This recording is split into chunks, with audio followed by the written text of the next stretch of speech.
Como a redação do Enem será avaliada? A pessoa que lerá a sua redação do Enem é um avaliador e não um corretor.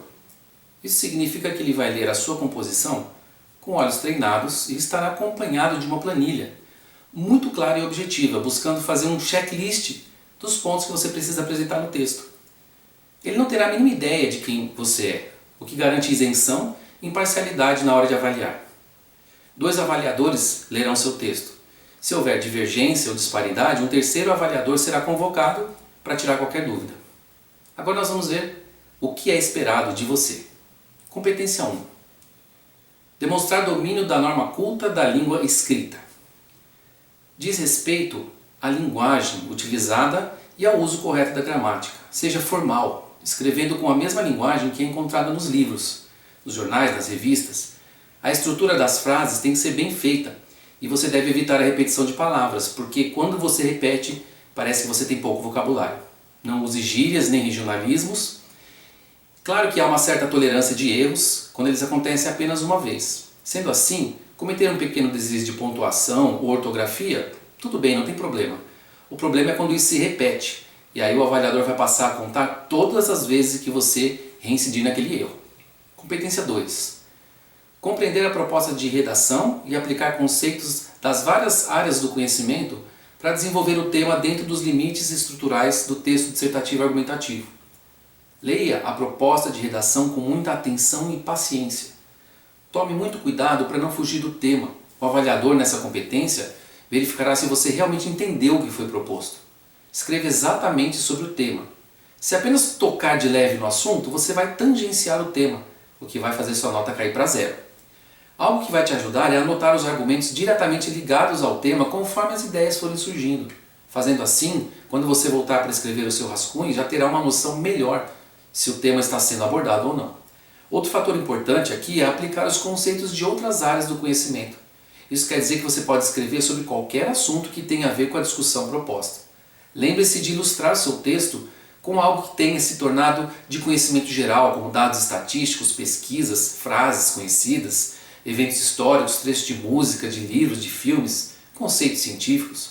Procure colocar 2 ou 3 alusões diferentes no seu texto, porque isso vai demonstrar que você sabe articular as áreas do conhecimento. Aproveite os textos motivadores para ter ideias, mas não copie. É importante ter em mente que o texto dissertativo argumentativo deve ter entre 4 e 5 parágrafos em linguagem formal, com introdução, desenvolvimento e proposta de intervenção. Atenção! Não escreva em primeira pessoa. Torne as afirmações impessoais. Por exemplo, nota-se e percebe-se. Competência 3. Selecionar, relacionar, organizar e interpretar informações, fatos, opiniões e argumentos em defesa de um ponto de vista. Essa competência trata da argumentação. É aqui que o avaliador vai verificar se você apresenta fatos e vários recursos para comprovar o seu ponto de vista.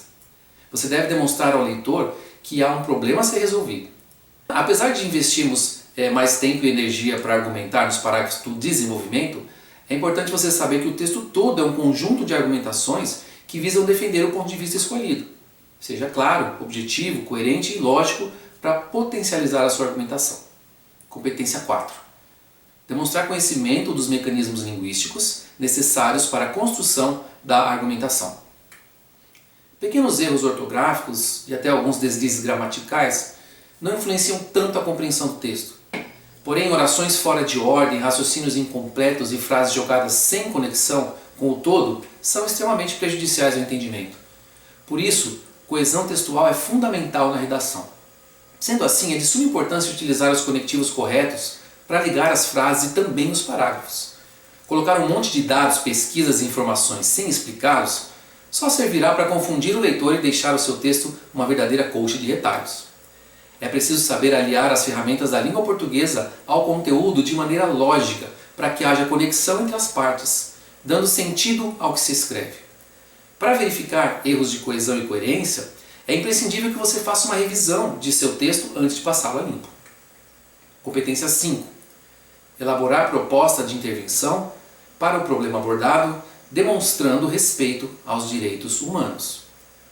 A conclusão da redação do Enem é um pouco diferente das demais, pois exige que você inclua uma proposta de intervenção para solucionar o problema. Seja específico e faça uma proposta que seja execuível, ou seja, que dê para ser realizada, envolvendo as várias esferas da sociedade, como governo, sociedade civil, escola, etc. Os direitos humanos devem ser respeitados. Apenas para lembrar, a proposta de intervenção tem que abordar o agente, a ação, o modo meio, resultados, que são as consequências do que você propôs, e o detalhamento. Treino e persistência. Sabendo com mais clareza o que o avaliador espera encontrar na sua redação, fica mais fácil traçar um caminho para alcançar o objetivo da redação nota 1000 do Enem. Treine muito, escreva bastante e persista. Assim você certamente fará uma excelente redação quando chegar a hora.